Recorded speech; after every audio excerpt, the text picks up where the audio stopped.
All right, we're live. What's going on, guys? It is Madman Plant. We are here at day 2 of the Heritage Tattoo and Arts Convention in Salem, Virginia. We're at the Civic Center, and I've already gotten people lined up for the podcast because that's what I'm here to do. And in old fashion, we have a really great event coming up for breast cancer awareness. And I found somebody who just completed their radiation and is a survivor, and she's sitting right next to me. So we got Debbie and her daughter, and your name is Taylor. Taylor. Welcome to the show. Thank you. Glad Uh, to be here. Well, I'm glad you guys said yes because, one thing that we do in the cannabis community is trying to break the stigma, and cannabis and cancer are neck and neck. Yes. You know somebody that smokes, and you also know somebody that is going through cancer or has had cancer, and the ability to really stand together is amazing. And what we've done with our event is really brought a lot of people together that are not typically in cannabis to that. Now, talking a little bit about you, let's go into your story a little bit about breast cancer and kind of your journey. Okay. Well, I have a Reiki healer, and he was the first one that told me to go get my right breast checked out. Oh, interesting. Okay. Yes. And of course, I dilly dallied, and finally went in October and November, and then by December 4th, I was diagnosed with Last year. last year. That Yeah. fast. Yeah. With triple negative breast cancer. Ooh, okay. And what is triple negative? Because I don't know. Triple negative is where you have an invasive type. Okay. Okay. It's just not, breast cancer that's going to be right there. It can travel through the body. Interesting. Okay. Yeah. So they went ahead and I had surgery in February Okay. and opted for a double mastectomy because I was like, just take them. I don't need them. Yep. Yep. Save my life.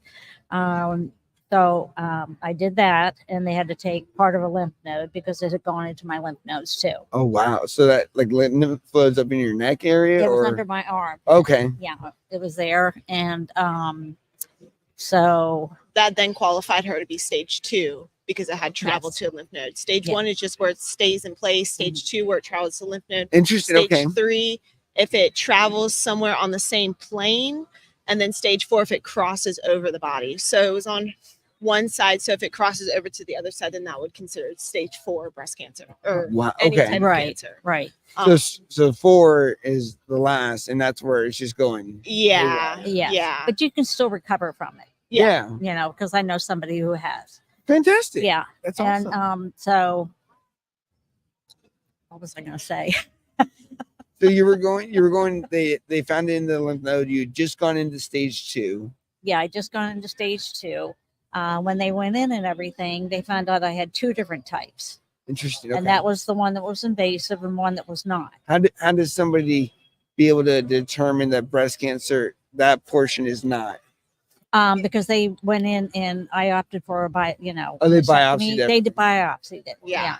And While the then- surgery is going on. Yep. Yeah. Yep. For Yeah. samples. Yeah. Yeah. And so when I found that out, but they also found a 7-centimeter tumor up underneath my right side below my armpit, which I never knew was there. That's the size of an apple. Like a regular, like a Macintosh apple. Yeah, like an apple. That's insane. And no 7 pain, centimeters. It's no like pain, no feeling, no, nothing, nothing. discomfort. Never felt anything. amazing. Nope, nothing. Okay. And so I went through that and healed, and I started chemo in March. And they put me on what's called Taxol. Okay. And what is that? It's a chemo drug Okay. that they use. And they use another agent that actually transports the chemo into the body. And it turned out that I was allergic to that, and I broke out in a rash from head to toe. And so they had to change it to a different type with, Yeah. with more of a protein transport Okay. in it so that my body would take it. Okay. Wow. Yeah. And I had 12 weeks of that. And I have to say that it is not a fun time. You have absolutely no energy to do anything. So you're either going from the couch to the bed or the bed to the couch, one of the two. Yeah. And The emotional part of it was probably one of the hardest because, you know, when they said this is what you have and this is, you know, we cried. I would cry too. Yeah. Yeah. But I'm a very positive person. So a positive mindset will Mhm. help you get through it Yeah. Yes. instead of going Yes. into the very negative aspects of all of this. And I literally went camping and kayaking while I was going through chemo just to get out. Yeah. They know, tell you in to stay nature. as active as possible. Yeah, yeah. The more active you are, the better the recovery process is. I feel like in the medical sense, it's come a long way. We took a class before she even underwent surgeries, warning people of the side effects of the pain, of all those things, because they say that people that go through that class recover 10% better than people that haven't taken the class. Interesting. Because afterwards they warn you of the pain. This is what's going to happen. You know, these are kind of the side effects. This is the mental issues that you might go through to kind of prepare you for that. Yes. So that way it's not kind of blindsided by it, you know. So as far as the medical side of it, I feel like that was a really good kind of step leeway into kind of preparing us for, you know, this is what might happen, and chemo and stuff like that. Kind of everybody's different. So just waiting to see how your body or how, you know, she went through it. Because everybody is different. Yes. You know, it's Yep. going to affect everybody differently. So, I mean, it was, my fingernails are still in the process of falling off. My toenails. And that's fell from the off. radiation. That's from the chemo. For the chemo. From the chemo. And I stopped that on July 26th. And but the skin's just retracting from the nail, and like there's no like blood Show or. the No, other the- hand. the There's nail bed, thumbs. see how the nail lifts completely up off of the nail bed is what it Is it painful? Yeah, in the very beginning it is, because also too is with the Taxol, you can get what's called a neuropathy, and that's the burning and the tingling in your fingertips. Yeah. So not only are you dealing with your nails, and I'm gonna tell you, when they're lifting off your nail bed, they smell awful, just awful, and so. The Taxol, well, they changed me to the other one because I was allergic, but the Taxol is the one that makes all this happen, Yeah. you know. And of course, two, my hair fell out. Well, it was coming out. It was down to here. And I had my hairdresser come to my house and just shave my head.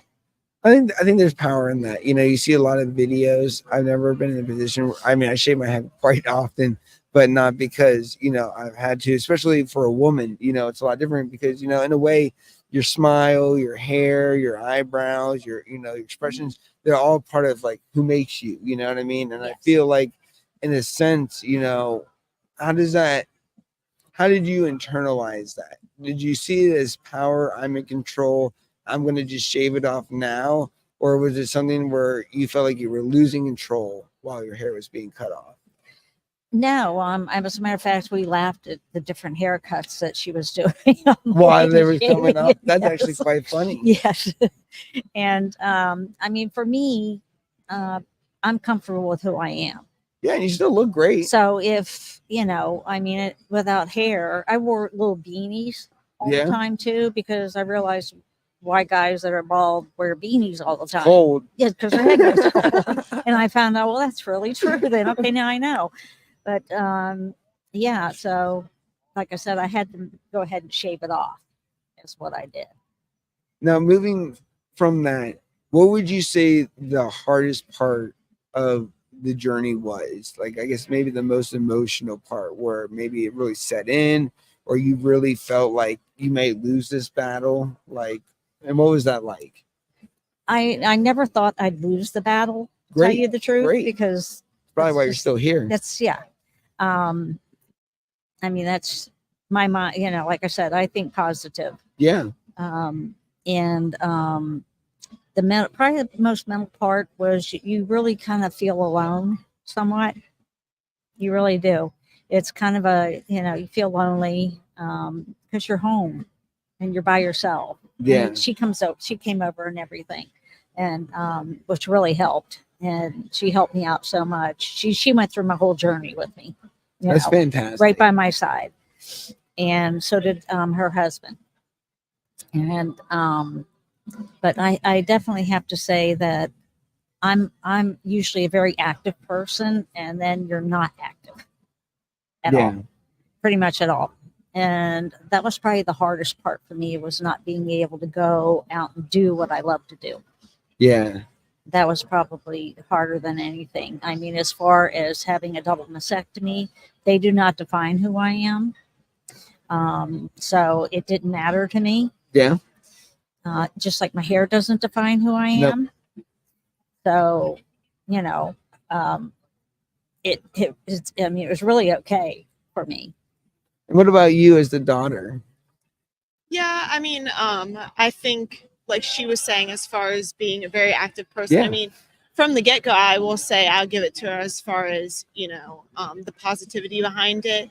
I mean, I remember when she first told me what was going on, you know, I think we did cry about it at first, but we kind of really pulled together and was like, we got this, we can do this. Like, we don't know what's going to happen until it happens. So That's let's true. not start thinking about what could happen. Right. We don't know yet, as far as how chemo went, as far as how radiation went. You know, you hear a lot of people talk about, you know, their experiences of what they went through, and same with chemo, like or what she was saying, as far as everybody's different and reacts differently and stuff like that. So I kept trying to reassure her, you know, we don't know you don't know how you're going to react. You might be fine. You might be able to go.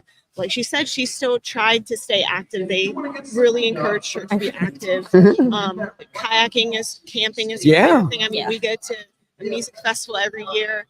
And so just really slowing down for her, I think, like what we were going back to was the hardest part. But I mean, from the get-go, saying we got this, we can do this, you know. I mean, we also use cannabis to be able to help out. Yes. I mean, we are both avid smokers. I smoke every day, and she smokes. I'm a one-hit wonder. That's awesome. Well, that's going to bring us into our next topic is, you know, how did you use cannabis during chemo and everything to help you mentally, physically, spiritually? You know, one thing that we talk about, especially with me, ADHD, I don't have an appetite. Yes. Cannabis gives me an appetite. Yes. And I'm sure you can relate to that. So let's talk about the THC side. Yes, because, well, I mean, my appetite, for starters, everything that you think you liked, you don't like anymore. You know, Interesting. I mean, even peanut butter. I couldn't tolerate peanut butter, and I eat peanut butter every day. Made you nauseous. Yeah, it just, your Smell. taste buds change for everything. And so that was probably the hardest part, was trying to find food, one that I liked. My nose is running, I'm sorry. Oh, you're fine. And you know, I would do gummies more than anything, Great. Okay. you know, because my surgeon said, you know, you smoke marijuana. I said, yes. She said, stop smoking. Can you get edibles? I said, yes. She said, get those instead. I said, okay. But, and those would help me, you know, with my appetite. But I mean, it was just so weird how everything that you like, you just can't like, you know, but Yeah. you crave. The weirdest thing is I don't eat really a lot of fast food at all. All right. I'm more plant-based, and I crave fast food all the time. Are you vegetarian? I'm not a vegetarian. Okay. She has alpha-gal. I have what's called Alpha-gal, so- alpha-gal, which is a disease from a tick. So I can't eat any type of four-legged animals. So no red meat. No Yeah. red meat, What no would- pork, what would no happen? deer, no nothing. I would go into anaphylactic shock. So for the rest of your life, you can't eat anything like You can outgrow it, but Okay. you know, I don't know when I want to take the chance of finding out. Yeah, I know you've already risked one thing. Why, you know, Yeah. you Cat Knight had Yeah, I made 9 it through lives. that. I'm like, Yeah. how many lives? Yeah, You know? I don't think I'm going to intentionally try it again. Okay. Like, oh, fuck. Yeah, but yeah, it was hard to eat. Like I said, find things to eat, but you know, smoking weed gave me at least an appetite, and Yeah. it would help with the nausea too, because you know you were nauseous all the time, Yeah. pretty much, and so and it would help me sleep. On Yeah. top of that, Well, yeah, especially when you're not feeling good, sometimes it is hard to sleep. yes, You know, even if you are tired, yes. you know, from the aches or pains. So with that being said, you guys grow? I don't grow now. I do. You grow. Yeah, we've tried growing. This is our third time growing, and it seemed to be successful. The first time, the weed that we had, I think the humidity in Virginia just didn't really work that great for it, so we got bud rot really bad. The second one, there's a male plant near, so then it impregnated that one, caused a lot of seeds. We had to throw away that plant. But I ride horses in my free time, and the people I ride horses with do grow outside, and they've been very successful. They actually last year just started growing inside and been very successful with that as well. But I mean, massive plants. But yeah, I mean, you just got to find the right seed that grows. Yeah. That's for outside and stuff. Yeah. We've been pretty successful with Acapulco Gold, There you go. That's a classic. some Maui Wowie that we did inside, and that took off. They look great, but Their first plant the weed was awesome. It was so smooth. yeah, I mean, it was so smooth. that was It when was we got like- bud rot. Yeah. Should be like try to hookah. save some Yeah. of it. Yeah. But we found like I said, we found a website now that we can actually get to ship to Virginia, because in Virginia it's kind of that limbo area of it's legal but not legal at the same time. Yeah. She has her medical card and my husband has his as well. That's awesome. And so that's a pretty easygoing process to be able to get in Virginia. And then there's a dispensary in Salem, and they actually deliver, so you can just order online and they'll Even deliver it better. to you. Yes. Yeah. They have a drive-through. You can go through the drive-through, so it's very easy. But I mean, growing wise here, you can grow, I think, up to 4 plants Yes. in Virginia per household. And so growing here has become pretty easy. It's just going to a dispensary and buying it. Yeah. But So with cannabis, to kind of give cannabis like a little boost in the arm, if you could single-handedly point it down to when you were dealing with your cancer, Mhm. where did cannabis really help you the most, you think? Probably with my nausea and sleep. I was gonna sleep, yeah. And then with that being said, what are some recommendations or some advice you could give to somebody that may be watching this one day that's just starting their journey? Like what would you say to that person or yourself if you go back in time with like knowing that you're gonna be okay, knowing that it would all work out? Mhm.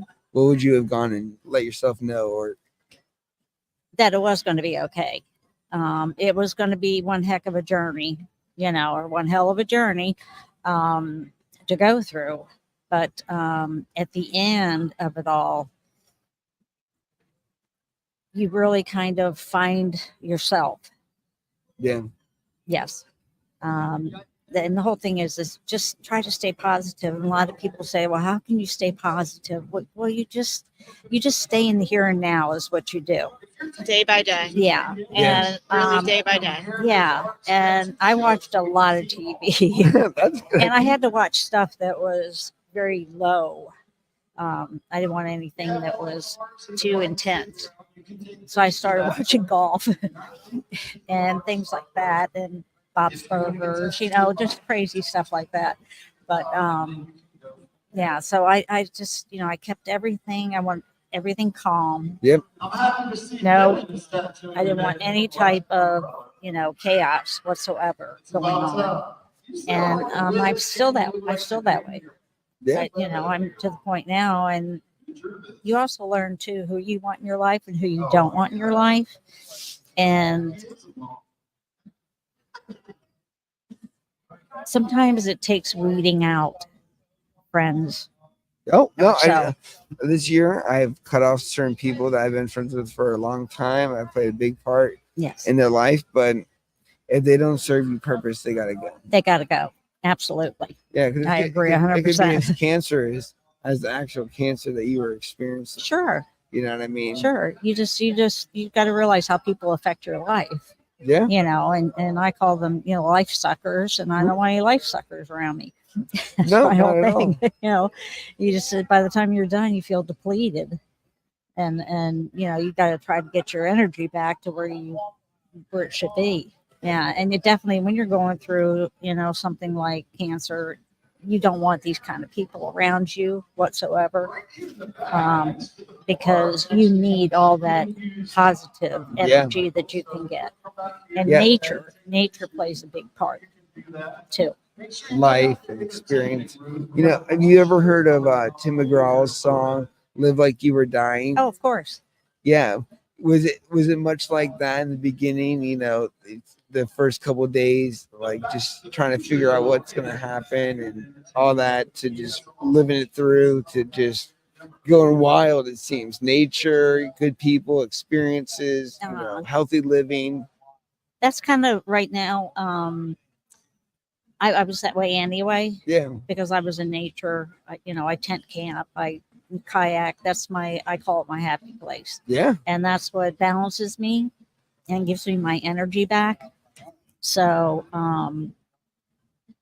I would say that definitely played a part in it. And I forgot what you asked me. No, that was pretty much it. You guys are doing great. Well, I have ADD too. dude, that's what I have. So right in the middle of the conversation, I'll be like, huh? I'm like trying to think of what I'm going to ask next. I want it to be good coming out. Yeah. So, let's see here. Well, what's next in your chapter life? Now that this is all completed, what are you gonna do? You're gonna go join the PGA, become the first female Oh, to show all the guys up. no, but You're gonna get a green jacket. yeah, master. See, she knows what we're talking about. Of course I do. I've watched every golf game you can even Who's imagine. your favorite golf player? You had to ask me that, didn't you? Just say Tiger Woods. That's the one I know. Well, there's Tiger Woods, but I mean, he hasn't really played in In a a long while. time. He can't, he just can't Who get just through won it. the Olympics? That's not your favorite player? I, Was it Ryan Scheffler? yeah, Scheffler. Okay.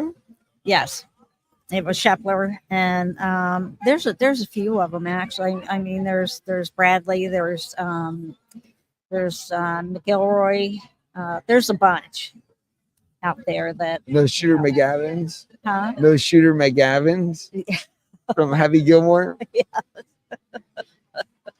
Yep. They know they're making a number 2 now. Oh, are they? Yeah. It's in Oh, filming right now. Happy Gilmore. okay. Yeah. Shooter McGavin was accidentally pre-released it on an interview, Oh. and we got some shade for that. Oh, okay. Yeah. Yeah. Giving it out before it even starts or whatever. Well, I think the next thing that you got planned is EDC. We're going to. Oh, We're going to look EDC. at you. That is Yeah. awesome. Well, we go to Bonnaroo every year, Yeah, and this year I couldn't go. I've never been to Bonnaroo. What's that like? Oh, it's awesome. it is awesome. Oh, it I is do have a my Bonnaroo tattoo. favorite. Yeah, so do I. So I Wait, do that's too. a Bonnaroo tattoo? yeah, this Bonnaroo is too. Rufus. That's Rufus. This is the Bonnaroo symbol. Yeah, the green Yeah. is the Bonnaroo symbol. That's awesome. Yeah, and And I so have this one is of my. the artwork for their like Spotify playlist last year Yeah, yeah. or 2 years ago. And I Yeah. just really liked it. And so Rufus. But That's yeah, awesome. we go to Bonner. It's you should go. You should. It's I'm a telling you, very- you should go. Maybe I can send my podcast there. Yeah. Hey, Bonnaroo, hear this? Yes. Yeah. Yeah, Bonnaroo. I'm You telling can. you. That's really cool. So, have you always done festivals together like this, even younger concerts, stuff like that? Yeah. I mean, Yes, I used to take her when she was like 6 years old, yeah. 7 I think years like old. Backstreet Boys was my first concert. There The you Backstreet go. Boys, but Or she has NSYNC, seen maybe. a multitude of country singers. Yeah. I Because love country. we were into country, Yep. Down and in so Florida. she has seen a lot. Yeah. Kenny Chesney. Okay, Kenny Chesney, Alan Jackson, Alan- Toby Keith, Yeah. I like Alan Jeez. Jackson. I grew up with his music. Tim McGraw. Yeah. Yep, Tim McGraw. Okay, Brooks and Dunn, a bunch of them. A Yeah, bunch of Yeah. them. I love that song, Red Dirt Road. Yes. But then my husband introduced me to Bonnaroo. Yes. And then I had never heard of a music festival before then. Is he a musician? I mean, he plays drums, and him and his friends play He music together. But I guess Dash Calloway is their band name on Spotify. Oh, very cool, But okay. it's like jam bandy kind of stuff. That's what he likes to play. Yeah. But so I had never heard of a music festival when he had told me. He said he had gone, I think, a year or two before that, and so we went. It changed my life, and I was like, I'm forever coming now. Just the energy and the people, the atmosphere is just amazing. And then Yeah. I think 2 years after she started coming with me, a year or two after she started coming. Yeah, so you she's went gone 2 almost years. just as many times Yes. as I have. Yeah. Next year will be my 10th year. And next year will be She- my 8th year. Yeah. So Wow. she's gone That's without me amazing. before. You guys go with like a VIP experience? Like, do you guys No, we rough just- it. No, we rough just it. rough it? We do general mission camping, and so Yes. it's just car camping or she tent camps. Tent camps. Yep. And so I mean, at this point we're veterans, so we have everything that you could ever imagine. Laid out Uh, and everything. Yeah, Yeah. shower, all that kind of The whole stuff. shebang. So That's Yeah. awesome. yeah, Yeah. so There's like usually it's me and 19 of their friends. yeah, we have a big group that goes. Okay. Now, when you were younger, were you like travel? Were you like a Grateful Dead person where you go to like 50 of their shows? Oh no. I liked Grateful Dead, but I used to go to a lot of outdoor concerts. My very Okay. first concert was Black Sabbath. Oh, okay. Yes. And so I mean I started concerts way back in the 60s. And of course the 70s just took off concerts. And I've always told her growing up, go to as many concerts and outdoor concerts that you possibly can, if you can afford it. I said, because you'll look back on all these experiences and be like, this is just so awesome that I got to see all these people and all the music and the Yeah. great times that you have. Yeah. That's amazing. Yeah. That's cool. Yeah, I need to get up to Bonnaroo. You Yeah. know who's playing next year? No, No, they not yet. typically put the lineup up. I would say like February, March of next year. Yeah. But I mean, It doesn't we've seen matter. Paul McCartney, Tom Petty, Earth, Wind and Fire, Yeah. Red Hot Chili Peppers was there, Post mean, Malone. Post Malone, yeah, Subtronics, Odessa. Odessa, Yep. Grizz. Yeah, I Yeah. mean, so Keep on going. the lineup variety is very good. I would say 250 plus bands, and I mean from rock to EDM to jazz to soul, Yes. anything. So I mean, it's definitely a great music festival. I mean, you can be generally yourself and accept Oh, it. absolutely. That is awesome. Yeah. Absolutely. That's the best part about it. I'm like, I'm nobody's mother while I'm here. Okay. And Yeah. if you do something stupid, then I might be turned into a mother. But otherwise, I'm not. Yeah. I'm just here to have a good time. And that's what, and for Bonnaroo, it's all about the vibe. Yeah. It really is. It really is. That's It what just doesn't keeps matter bringing you who's back. playing. It's Yeah. all about the vibe of the place. I mean, Dead and Company's been there. Yeah. And that was actually my first time seeing them, and that was really cool. We saw Tool a couple years Tool. ago. That I was shot an two on awesome concert. show. 'Cause I have Yeah. a production company. Oh, So, okay. yeah. Yeah. Back in the day in Northern Virginia at Empire, they used to have a venue called Empire, and they used to have a lot of local bands Mhm. and national talent come through. And I used to be a pit photographer. So Okay. And yeah, Tool was there Tool's with- awesome. Yeah. Yeah. That's what you do. You go to Bonnaroo as a photographer. Yeah. That'd be good. Girl, They I'd do like to do go. volunteering too, so you could volunteer there. Oh, very cool. And they'll reimburse you actually afterwards. Nice. Yes, Volunteer. they'll pay for your ticket. Yeah.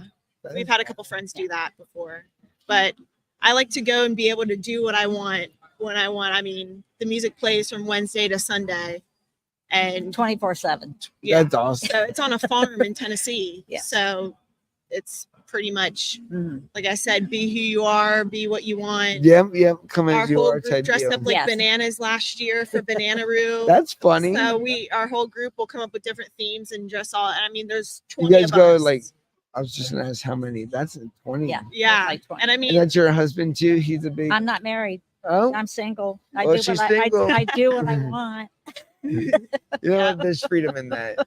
when I Yeah. want. yeah, When I want, how I want. Yep. that's right. Yes. Well, I want to get you guys on the 2-hour session so we can dive more into your story if you guys like. This was really awesome. Thank you guys for coming Well, on. thank you for Yeah, of asking us. course. No, this is awesome. I've been Thank you waiting for- for people. You're my first interview of the day. So Oh, it works okay. out. Okay. Good.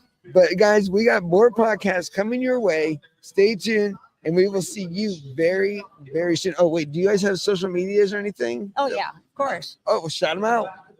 Oh, Instagram.